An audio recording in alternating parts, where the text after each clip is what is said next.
Imagine having access to a tribe of mentors consisting of some of the best tech leaders in the world, people you may have never heard of, but who in just an hour you'll know their unfiltered career story, the bets they took, the decisions they made, where they failed, and the lessons that they learned along the way. Welcome to the What Makes You Tick podcast. Hi, I'm Tolu, aka the Podfather, and I'm the host of What Makes You Tick. And I am Richard Washington. I'm the owner of Tick Talent, and we're delighted to bring you this week's episode. So this week's episode is with Pete Hill. What did you think of this episode, Rich? People are going to love this episode, and not just because Pete's got the single best setup that we've seen so far. So His just from microphone an auditory was perspective, crispy, it will be a beautiful, mic. it will be a beautiful experience. Yeah. But yeah, Pete's about my age and lives about 5 minutes away, though I hadn't met him until a couple of months ago when we were working together on some recruitment strategy. And he's just this amazing guy who's had this fantastic career. It's exactly the sort of person that we wanted to find when we did this podcast. He has been involved in more entrepreneurial journeys and stories than most people through his whole career. And what he got really lucky with was that he found at the start of his career an incredible founder, a brilliant guy called Matt Hawkins, who he grew up with through the first business. Now they started this incredible startup that will change the world, which is called Cudo. So it's been a pleasure to get to know Pete and hear what these guys are doing in terms of their business. Definitely want to follow. We'll make sure we include the links below. From your perspective, Tolu, from speaking with Pete, apart from the fact he's got an incredible headset and microphone setup that you're very jealous of, what did you like the most? So I really like the mission that Kudo is on. And then the other thing I quite liked actually was what you mentioned about, he's stayed basically with the same founder throughout his whole career, which is quite rare, especially in the world we live in now. So I found that really, really interesting, but he's also had amazing growth working for this founder. So yeah, I really, really enjoyed the episode, really like what Kudo are building. So yeah, all around great episode. And my only thing is his mic going to sound better than mine? That's the real question. Damn you, Pete. So exactly. If you want to hear an incredible inspirational career story of someone who loves that startup journey, the stuff that we love so much, Pete's an amazing example. So without further ado, let's roll the VT. Pete, welcome to the show. It's great to have you on. Thank you very much. It's a pleasure to be here. Yeah, I'm really looking forward to our conversation. So the first question we normally ask is, Pete, what makes you tick?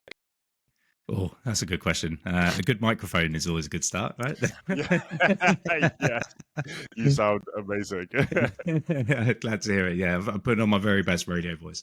What makes me tick? I mean, it's if we're talking about kind of from a personal life point of view, then it's I love snowboarding. I love seeing parts of the world. I don't get to do enough of that at the moment because we're right in the thick of startup life, and I'm sure we'll get into that in a moment. But it's seeing different cultures, meeting new people. I'm a very social person, and so and anything that involves going out, seeing friends, having a party, going somewhere in the world, meeting new people, hitting the mountains, whatever that's going to be, that definitely makes me tick. From a work point of view, it's I love to be challenged. I think there's definitely two types of people in this world: those that would feel much more secure and prefer to be in that kind of larger company, corporate type environment. And then the crazy ones that like being in startup, and I'm in that in that latter category. I sometimes have to wonder what I'm doing, but it's it's good fun. It's fast paced, especially in the technology sector where it's just constantly evolving and moving so quickly. You have to be on your toes. You have to keep learning. You make mistakes. You have to dust yourself off and pick yourself up and the team up and like let's go again. Let's do this, but I think that there's order within that chaos, and hopefully, and absolutely, and it just that's definitely what makes me tick. Do you think there are a lot of parallels between snowboarding? Because you were talking about, you know, in a startup, you kind of got to get knocked down, you pick yourself up, dust yourself off, and you go again. Do you think there's a lot of parallels between that and snowboarding? Yeah, well, I actually probably have to pick myself up and dust myself off more snowboarding than in the startup life. It's but yeah, I guess there's always those occasions you're going down the mountain. You could be on skis as well, but you're going down the mountain and suddenly someone in front of you takes a different direction to what your mind has mapped out, and you know, it's you have to adapt very, very, very quickly. So I guess there are some parallels in there, and every now and then you get it wrong and you hit a tree. So I have never been brave enough to be on a mountain strapped to anything. So whether it's skis or snowboarding, my mind can't quite compute the fact that I'm going to be strapped to a board, can't quite get out, and I'm just going to be hurtling down a mountain. I've never quite gotten over that.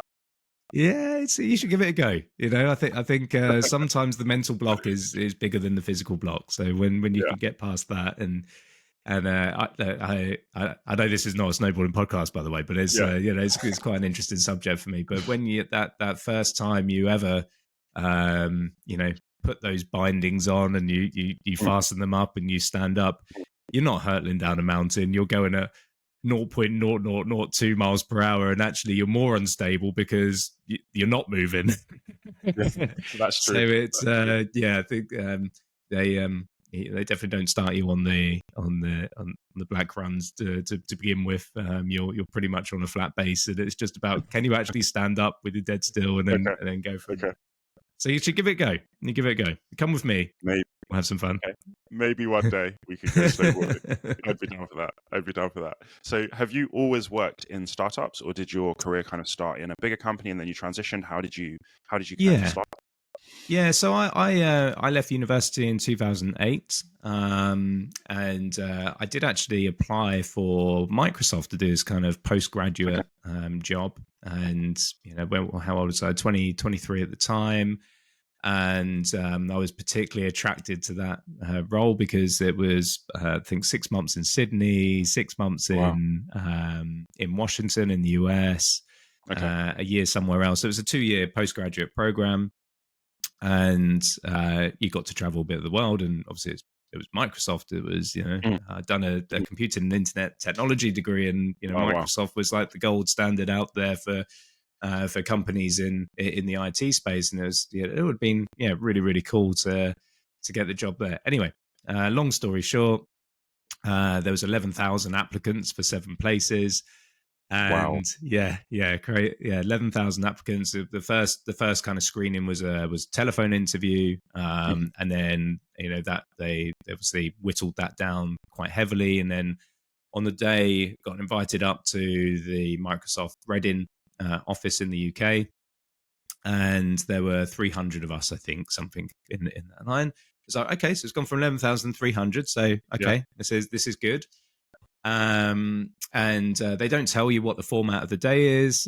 So I get there, and the first thing is you're ushered straight into a room, and there's about 5 of these kind of giant rooms where they'd split everyone up, and you go into them and you sit down and you do the psychometric test, right? So, okay. And then everyone gets lined up afterwards outside. It's almost like one of those kind of shooting galleries. That's kind of what it felt like it was going to be. And that took it down to about 50 people from the 300. Right. So it's quite brutal, when you kind of think of it. And then the next stage was an interview in front of 3 people, and I think it was like 15, 20 minutes. And then that whittled it down to another bit. And then, I remember at the end of the day, there were 15 of us for the last stage. I was thinking, I've got a genuine chance here this is going really well. So, the next stage was they opened a door, walked in as an individual. There's no lights on in this room. There's no windows in this room. Right? It's very dark. There's yeah, exactly. Yeah, that's what it felt like. And there was just this bright red LED that I could see, right? And because the room was so dark, it was like, what is that red LED attached to? Is it a screen on the wall? Is it? So you could just about had enough kind of lighting from that LED. You could just make out that it was a camcorder facing. And okay, all right. So this is going to be, I don't know if they're watching this in real time or they're recording it, but there's no script here. So do I try and be funny and come up with a joke? Do I tell them about how I think technology is going to evolve and what it's going to look like in 10 years? I mean, there was no instructions. It was kind of, so it's quite interesting. So I genuinely, I can't remember what I said in there, but usually when I'm in that kind of situation, I go more towards the comedy side of things and crack a joke, and maybe they got some of my personality in that, but I didn't get the job. So whatever I did in there, it didn't work. And then I can remember phoning back for feedback and saying, look, I got down to, I was within the final 15. It'd be just useful to have some feedback. I'm not bitter at all. There was obviously, 7 positions. There were 7 people that were better than me. I'm absolutely fine with that. And they said, well, no, actually, you got down to number 8. Is either 8 or 9. We actually gave the 7 to those who had done an internship there for the last year because they had more experience in Microsoft. So this whole thing was just a pencil pushing exercise then. I mean that's a very expensive pencil pushing exercise when you already know which 7 you're going to hire before. That's right? wild. That's wild. So anyway, I was that weekend going to a friend's go-karting. Who's having a birthday and who's going go-karting at Thruxton. If anyone hasn't been there before, go. It's amazing. Outdoor karting. It was raining as well, so we could power slide. Anyway, that's a story for another day. So we're on this journey up, and my friend Matt is sat next to me, and I've known Matt for about 6 or 7 years. And I'm telling him this story about Microsoft, and he said, "Oh, what did you do at uni then?" So told him when I did computing and internet technology. He goes, "Oh, I run a data center network company." No way. I was like, "I've known you for 6 or 7 years. I don't think I've actually ever asked. And you've never asked me." And he's like, "Oh, yeah, okay. Do you want to start on Monday?" So that's how I got my, Wow. So that was how I entered, kind of C4L and started with working with Matt. So yeah, to bring it around to your original question, when I started at C4L, it was a startup still, although it had been around for 6 or 7 years by that point. If I look at kind of revenue, it was kind of very early stage scale up. Let's put it that kind of way. Very little processes in place and stuff like that. But we did have products. There was revenue. We did have customers coming in. Team was small. I think there was about 10 of us at the time, and we were probably doing around about 1.5 million revenue a year or something along those lines at that stage. And then we really kind of took that business, and one of the first things we did was we changed the sales into channel sales instead of direct sales, because of the type of products that we were selling was very well suited to that. And we ended up scaling that business to around about 65, 70 staff. And then it was sold in 2016 for, in the region of kind of 22 million pounds or something like that. So I feel like we took that from a late stage startup or early stage scale up, right through to the point where it sold. And when it was sold, it was part of a merger and acquisition. And that became a listed company, with the other service provider that was kind of merged became a listed company. So I saw that whole kind of, all the 3 different phases, if you like, as that went through. And when it became that listed company, I stayed on for, about a year after that. And it was, no, it's not for me. We need to get back to startup mode. So we sat down, we had a conversation. We're like, we need to get back to startup mode, and then that was how Kudo was born, and it was born out of that kind of will to get back to the roots, but also because we thought we could actually solve the problem that we saw 10 years ago within that business. Now that technology has evolved a bit further, and why not? We've now got the perfect opportunity to go back and solve that. So that's what we did. That's what we're doing. That's amazing. I want to get onto Kudo, but in a second. But I think I might have missed something. So how did you decide to get into sales? Because you did more of a kind of a technology degree. So how did you decide that you wanted to be in the sales side of it as opposed to the kind of the tech side of it? Yeah. Okay. Well, so I know I did a very technical degree, but before I started that course, I wouldn't say I was computer illiterate. I just never really used a computer to any great extent. I wasn't a gamer when I was younger. I was that year at school that was basically a year before NEIT became compulsory. All the way throughout, even when I went to college, it wasn't compulsory at that point. In fact, I remember very, very well in year 9. So anyone that's not in the UK, what's that, 13 years old or something? Yeah. And we were in a woodwork class of all things, and they just had 20. They just had 20 new computers, installed in this room, because it was also going to be an IT class, although that wasn't mandatory yet. There were people that were starting to choose IT. And someone had found Hamster Dance on the internet, and then all of these 20 machines were on, and we were just watching Hamster Dance. So that was my IT lesson at school, and my introduction to the internet was Hamster Dance, right? Which I'm not even sure that's a live thing, but it was quite funny at the time. So anyway, when I finished school, one thing I'd always wanted to do from as early as 11, 12 years old was go and travel. So I went to college. I did more kind of on the physical education side and other courses. And then, went off to Australia, did a bit of traveling, came back, had a few jobs. I was building the McLaren Mercedes SLR, so working within a factory doing kind of composite laminating, so extremely different. This is 18, 19. I think this is quite normal back then anyway. But I was coming to Bournemouth every week. I had a good social circle in Bournemouth, and we were going out to the local clubs and stuff, and I just really wanted to come live here, but also give myself that kind of challenge. So I was looking through the Bournemouth Uni perspective and computer and internet technology, and I was thinking, oh, that could be a challenge. So I signed up to it, and they accepted me. They let me in. So, and I remember that first lesson, just going, what have I done? I'm looking around, going, everyone in here is a couple of years younger than me. And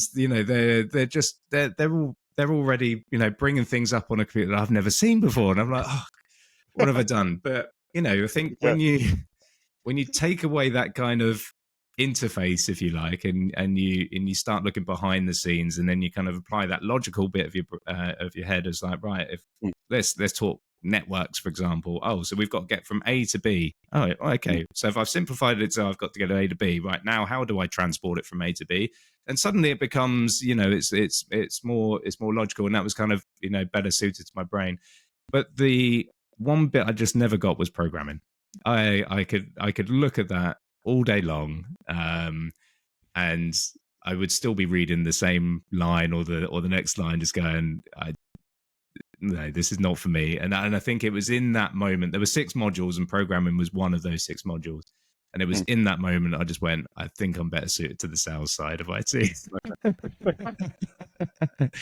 But I would say I'm fairly technical on the sales side, but enough to be dangerous anyway. But yeah, certainly, I take my hat off to all the developers, not only in Cudo, but all the developers out there in the world, because it's different. It's phenomenal. It's so impressive. It's big respect. Yeah. So I'm maybe a little bit more technical, so I can do a little bit of coding, but I can do like SQL, which is pretty chill. But then I see some of the stuff people are doing, and I'm just like, you guys are built differently, because I don't know how you can just do that all day, every day. It's absolutely amazing. Yeah, absolutely. I met so in London this week, I met the core developer that invented Stable Diffusion, or wrote Stable Diffusion, like a massive and it's like rockstar, absolute rockstar. And if anyone wants to go on YouTube and learn, how the kind of basics for that, you'll see what I mean when I'm calling him a rock star. Yeah. So I'd love to know a bit more about Cudo and what it does. Yeah, so and Kudo is an ecosystem. So we've got a couple of different products within that ecosystem. But you know, the at the core, it's a distributed cloud computing platform. So you know what that means from a kind of 30,000 foot view, if you like, Yeah. is the if you think of Airbnb, right? If you've got a spare room, you've got a spare house, you can put that onto the Airbnb marketplace, and on the other side, there are people looking for rooms or houses to rent, and they can buy that from the marketplace. And that's what we've done with cloud computing. So we work with tens, hundreds. It will scale up to thousands of different suppliers on one side, and they have infrastructure in either data centers or some of them have actually got infrastructure in places like public swimming pools, right? And this is, I'll come back to that one in a moment because it's a really cool use case. But but in the future, this will also include things like laptops and gaming PCs and consoles and EVs or whatever it's going to be. So wherever there's computing power. So we've created the software that can aggregate all of that supply and make it available to the consumer, to that customer that needs to go and run an AI workload or needs to render the latest animation or is carrying out a scientific simulation or streaming the game or something like that. So, our life over the last 10, 15 years has become even more so dependent on the internet and cloud services, and that is scaling so exponentially fast that we, by creating a distributed cloud, it means that we have that kind of global scale from day one, essentially. And it means for those suppliers as well, that supplier might be in Santiago in Chile and they're just servicing the Chilean market, but now through our software they've actually got a global market. So it's so that's the kind of the benefit to them. So that was kind of one area, and the second reason we kind of done it as a distributed cloud is because the very ethos is all around sustainability, and a heavy part of the carbon footprint of a server, if we consider it over its entire lifetime. So let's say its lifetime is 7 years, 5 or 7 years, or something along those lines. The carbon footprint, 70% of that is actually in the manufacturing of it. So before it's even turned on, right? Because the data centers are typically getting cleaner in their power sources, etc. So there's a heavy carbon footprint for manufacturing it. So if we can make better use of what's already existing and already out there, then that's a good thing for the planet. So coming back to the swimming pool one, because it's quite cool. So we started working with they were on the BBC actually. They had an article on the BBC, and there's but they're installing these kind of mini clusters, server clusters, if you like. So let's say 4 or 5 servers or something along those lines with high speed GPUs in. AI is exploding, and that means there's a lot of GPU computing that's required. So graphics cards, because they have to execute things in a kind of parallel way. So you need all that kind of processing power, and these servers expel a lot of heat because they're working so damn hard, right? And so you've got public swimming pools, and I'm going to use the UK as an example because anyone here, we've all seen how much electricity prices have gone up. These public swimming pools are in a critical situation at the moment where they can't afford to heat themselves.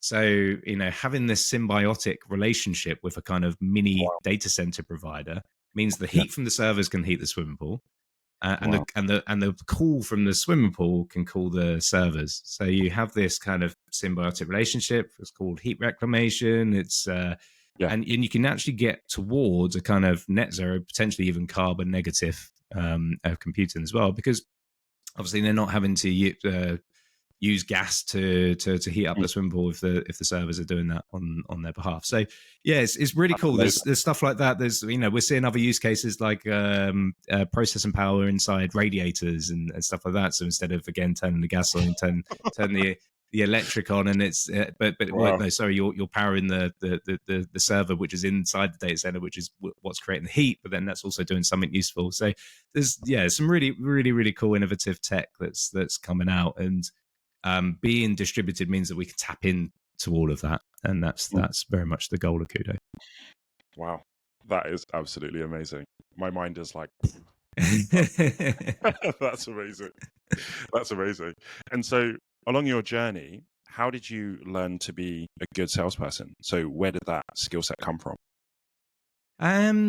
Yeah, I think, there's, I guess, there's always kind of a little bit of that in you to begin with, right? If you're kind of a natural salesperson, then I think a lot of that is kind of nature, right? So it comes back to that kind of nature nurture type question. Yeah. And then really is experience, after that. I mean, one of the key mistakes that, salespeople do is they don't listen. And yeah, I've been sold to you quite a lot. So yes, yeah. I understand they don't listen sometimes. Yeah. I mean, a salesperson is that they're speakers, right? They're typically a little bit extroverted, or sometimes they're very much extroverted, and that's why they're good at what they do, because they have that confidence to kind of to speak, to hold a room, but that can go too far, and there's very bad examples, and if you're the one that's speaking the most in the meeting, I realize this is a podcast, I'm speaking a lot, but you're meant to be speaking a lot. Yeah, exactly. Okay. Yeah. But if you're speaking a lot in a meeting, you're probably not doing a very good job at, sales. And it's really about just kind of stepping back and listening. And you can find out so much just from listening, and just keep on asking, what and how, those kind of open questions that you're going to find out a lot more about what the pain points are, who they're using, where they're going, what's the vision, what the structure is, all those kind of things you're going to find out naturally if you just sit back and listen, and just every now and then interject with a kind of what and how, and go from there. So that's kind of one element, but the other element is just attention to detail, right? It's I think we live in a very, very busy world. Everyone's moving at 1,000,000 miles an hour. There's conferences, especially in the space that we're in, on a weekly basis. And, quite often you'll have to get off a call and jump straight onto another call. And there isn't that time in between that. And things get lost. They slip down the cracks. We're all humans at the end of the day. And as much AI tooling as there is coming out that's helping and giving us productivity boosts and everything like that, we are humans, and we forget things. So it's really, really important to kind of set that time aside that you can actually just go, right, okay, so this is the opportunity. What are the steps to get there, right? Everyone can open an opportunity, but closing it's a very, very different thing, and that's the process that you have to go through, and stuff like that. So yeah, it's a mixture of different things, but I'd say there's a little bit of nature in there, and then there's a lot of nurture in that experience, that training, working with others, mentors, watching other people. It's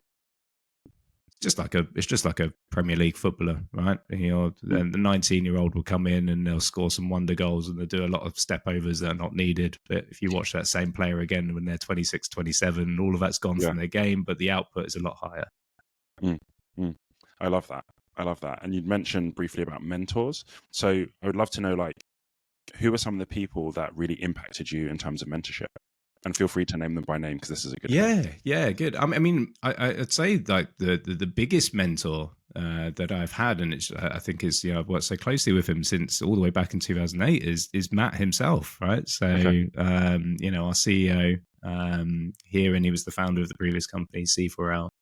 But a very, very, he's a technical, he's an engineer by trade, right? So he's got the technical brain, but he's also been through every single stage of company, and by himself since the mid-90s, and what he's been building. So he is probably the best marketer out there. He's probably the best salesperson out there. He's the kind of very much up there on the engineering side. He understands kind of product flow. He could be a CFO if he wanted to, right? So so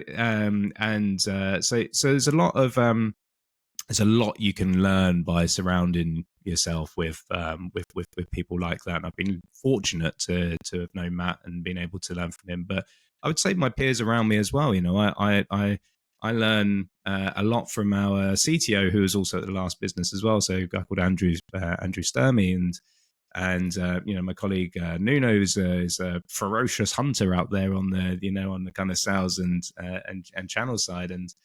But you know, even new people that come in that have come from another company and they've seen a process done in a different way, or they've approached things in a different way, and I'm like, wow, okay, this is cool. I'm gonna start building that into how I do things. So it can come from everyone. It doesn't have to be the CEO of the company, right? You can learn things off, you know, someone that's coming in a junior role in at the same time. So always open to learning. And then I guess when looking kind of outside of those that I've worked immediately with, you know, our ecosystem is crosses a lot of different spaces. So you have tech, you have cloud computing, you have sustainability. We've got our own blockchain. So now you've got cryptocurrency, and you've got Web3, and it's, you know, tokenization. It's such a broad range that there's just so many impressive people in all of these different areas, and I always try and absorb as much as I can.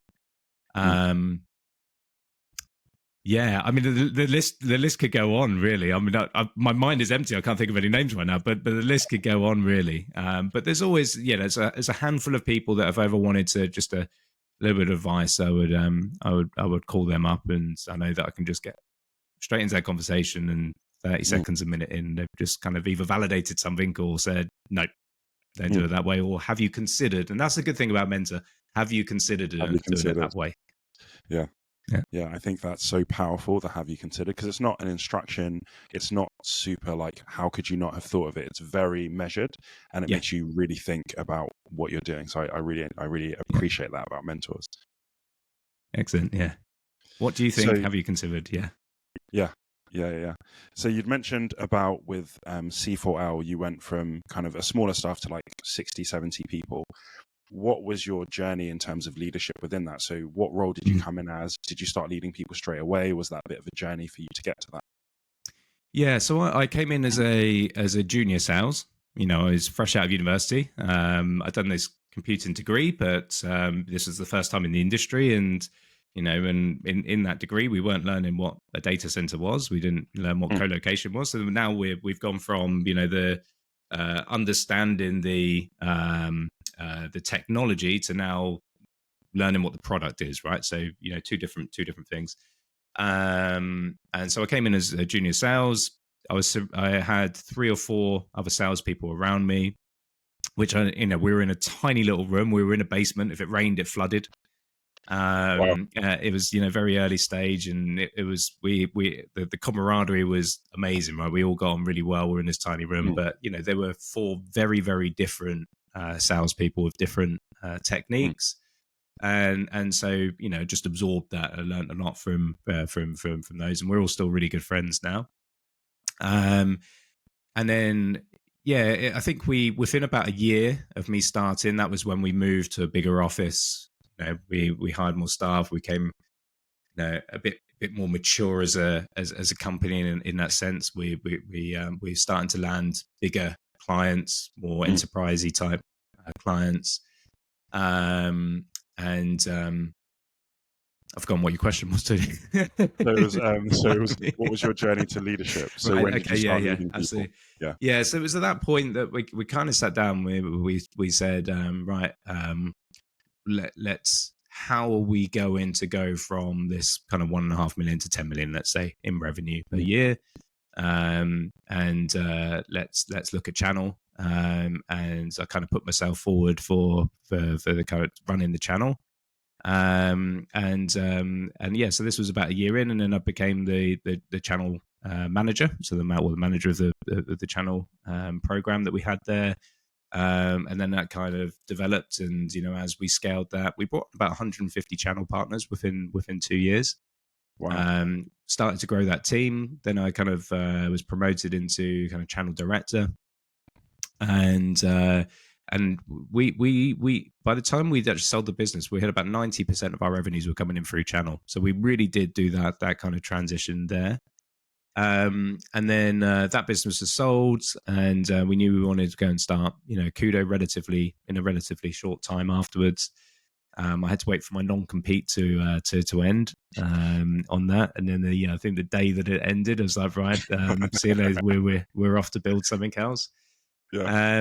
And then it came into to Kudo as one of the co-founders, and the my role was really to look after. So we were ideating kind of 4 brands at the time. So all of them would be doing the, still the same principle. It's like, how can we monetize people's devices? So we had 4 brands, and then myself and Nuno, another co-founder, we kind of, the idea was that we would manage 2 each effectively. But that's very early stage, and it's always going to evolve, and the business plan would pivot, and you'd find where that kind of product market fit is, and go from there. But the journey really from starting Kudo to now has seen that startup. You've got so many hats on anyway, but if I kind of look at where that main kind of experience has grown and where I've mainly been involved, then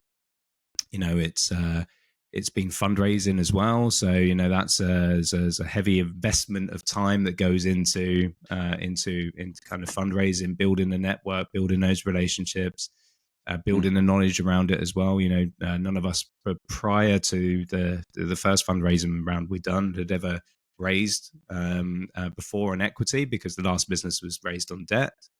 And so there's that kind of learning experience you have to go through, and now I feel like we've done 3 or 4 rounds now. I feel like we're pretty decent at that side of things. And then just as the team has grown, and more roles have come in, and the technology has changed and evolved as well. Everything has kind of meandered really, but it's still very. If it was to take that kind of high level view, I'm still very much on that kind of sales strategy, which has gone all the way back to C4L, right, where that first experience happened when we kind of transitioned it into a channel business. Putting together that sales strategy of right, where do we want to be and how are we going to get there, and this is what we need from a team structure, and these are the process of how we're going to take that, the different milestones, so we can make sure that we don't lose focus, and with a little bit of fundraising on the side. So and I'm sure that it will evolve over time as the business grows. And what were some of the lessons that you learned in your C4L time in terms of starting a new kind of business unit, scaling that unit up, bringing people into the team to kind of deliver that vision? What were some of the things that you learned as a leader in that journey? Yeah, I mean, mapping out exactly what those targets are at the beginning is really, really important, right? So I think everyone has to have that focal point. Otherwise, it's very difficult to achieve what you want to achieve.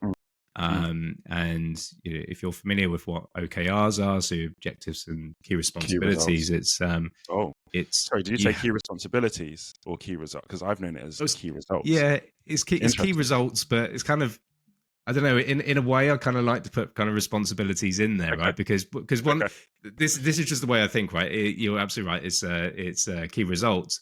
But to get those key results, you need to have the responsibilities absolutely nailed down to that personal team, right? Which is delivering against that, or moving towards that OKR, and then I might from that derives. Yeah. And then that creates the KPIs and everything to help track it. But having that very, very, very clear set of goals, right from the beginning, and then having the ability to almost put the blinkers on, because it's so easy, especially when you're in a kind of startup environment where technology is moving so fast. You haven't necessarily got a product up and running yet at that time. To go, oh, that could be cool. Yeah, let's kind of bring that in, right? And that happens. It happens to all of us, right? I mean, especially if you have an entrepreneurial mind, you say, okay, that's really good, but that's not going to get you to that OKR. So really being able to focus in and shut everything else out until you hit that, and then of course, as soon as you hit that, then you can go, right, okay, now I can look at that piece, right? It wasn't a bad idea. I'm not going to shun it away forever, but now is the right time to kind of bring it in. So that's that's a key piece. And then when it comes to team, there are a lot of people that interview very, very well, and sometimes it just doesn't work out. And that's not necessarily because they've underperformed. It just might not work out for them, right? It might be maybe maybe it's they haven't been able to handle the kind of startup pressure or the startup pace. Maybe it's because the business has slightly changed direction, and that person, the role that they came in for, it's that's now changed and stuff like that. So but you can also unfortunately hire people and it just doesn't work out as well. So it's really we want to set an awesome culture that anyone that comes in is like instantly feels part of that team, part of that family, and really, really driven to hit the goals, and they've kind of fully invested into the business. And sometimes that doesn't work out, and you have to move equally fast to make sure that you're maintaining that culture. And as difficult as it is, and as heartbreaking as it is, sometimes that can mean that you have to kind of restructure or change the team and the team members. So, what have you found to be an effective way to do that well? Because I think it's something that, especially in startups, sometimes things do need to move and change quite quickly. What are some of the ways that you found to be effective to manage that well? Yeah, I mean, clear communication is first and foremost is really, really important. And always encourage anyone that's on my team or other teams that communication is key, and that can be that's two ways, right? That's me to them, and that's them to me as well, right? So if there are problems, let's talk it out, right? We're all here, we're all aiming towards the same thing, and most problems can be resolved before they become a big problem. They can be resolved. Agreed. Early days with that communication. So that's one piece. I think also just having those check-ins. We set KPIs, so now we know what we're reviewing, right? We can look at those KPIs, and you do that with a humanistic approach as well, right? There might be reasons why a KPI hasn't been hit, and that might be something outside of their control. But at the same time, KPIs can be absolutely smashed, and you think, right, maybe I need to review them. Maybe they're a little bit too easy for whatever reason. But that's the point of them. It gives you that base, right, to be able to create a conversation around. And there've been sometimes people come in and actually you see that their value is higher in another area, either within the team or within the business. And so, you always want to play to people's strengths. And I think building that team is making sure people are in, I'm going to use football analogy again, but you want to make sure they're in the right position. Yeah. And so, it's not about, okay, you haven't your sales target, so off you go. It's actually, but you're pretty decent on, on the customer success or something along those lines. So it's all about making sure people are in that right position, and you don't always get that right on day one. Following an interview. I think that's so true, because I feel like in the interview certain things might come through, but as you start to bed in and work through things, different skills, different strengths come up that you might not have even asked about in the interview. Yeah, absolutely. So we have a new closing tradition, and you are the second person to go through the closing tradition, and it's called Tick Fire Questions. So there's a few questions that I'll ask you, and you just kind of rapid answer them, and then we go through that. Cool? Okay, let's go. Cool. So first one is, what do you think is the difference between a good leader and a great leader? A great leader, do you know what?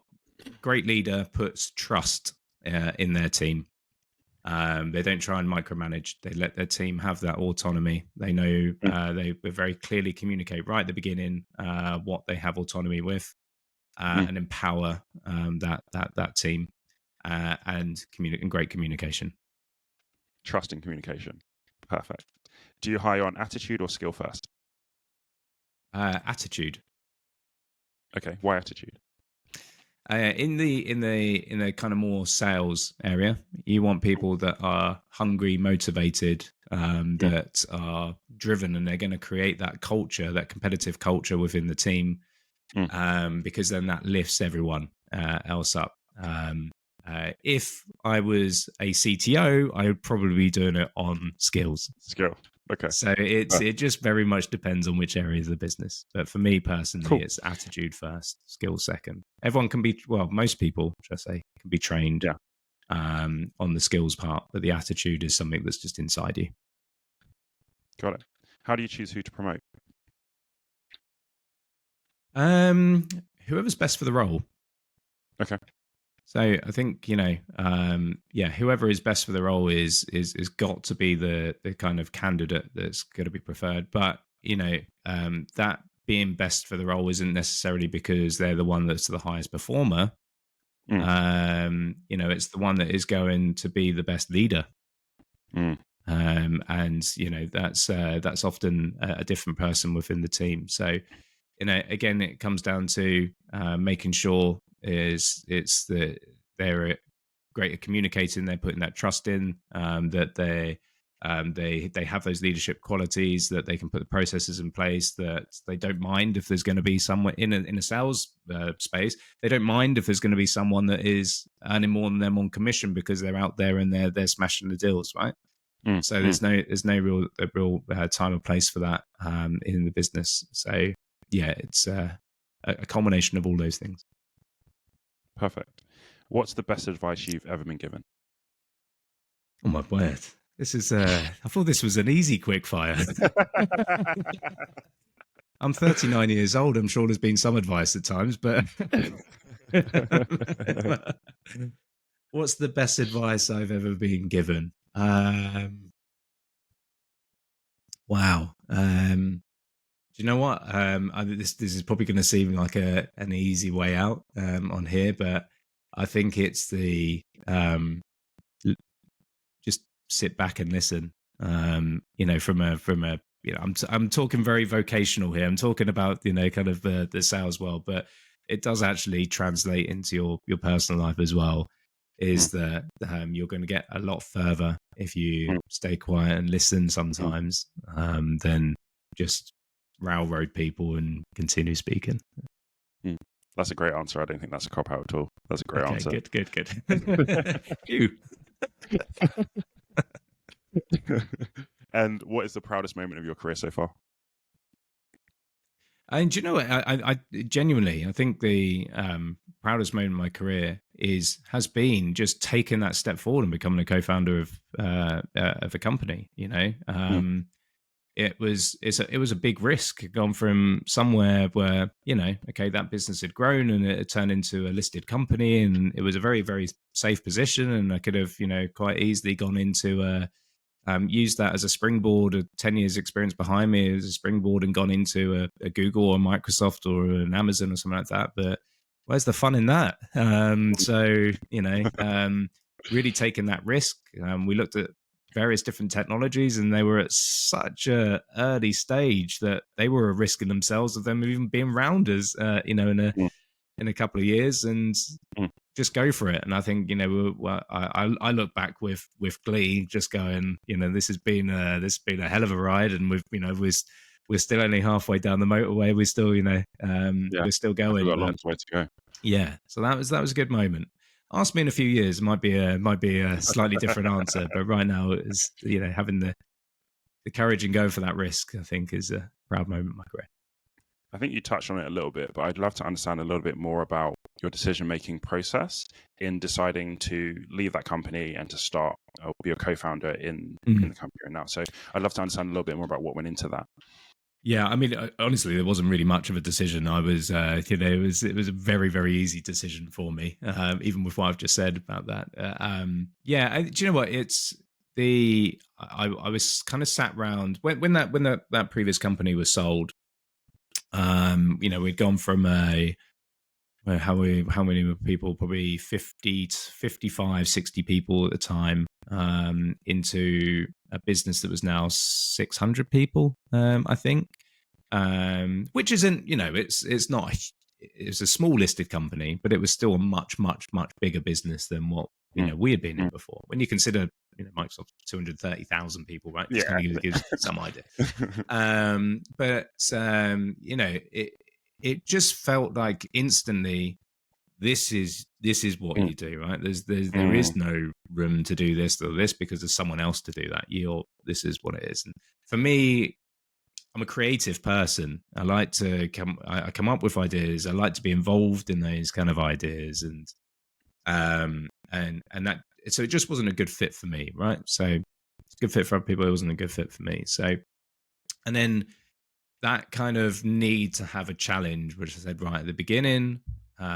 All of that, put it into a mixing pot, turn the heat on underneath, it starts bubbling away, and before you know it, you're drinking the soup, right? So that's kind of what did it for me. It really wasn't a tough decision, but I would encourage anyone that's kind of out there and listening to this and thinking, I've got a great idea, I've got the motivation to see this through, make it happen.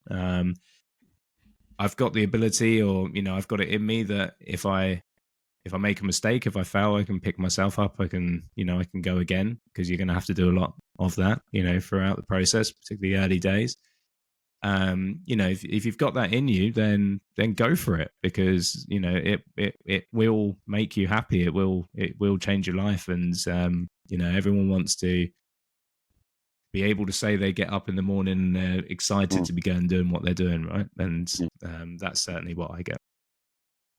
That's amazing. Thank you so much, Pete, for your time and for sharing your story. Really enjoyed our conversation. So thank you so much.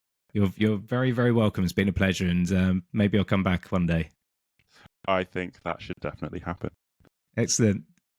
It's been great speaking to you. The Podfather as well, which I keep looking down at the name, and I just like, this just give me no end of joy.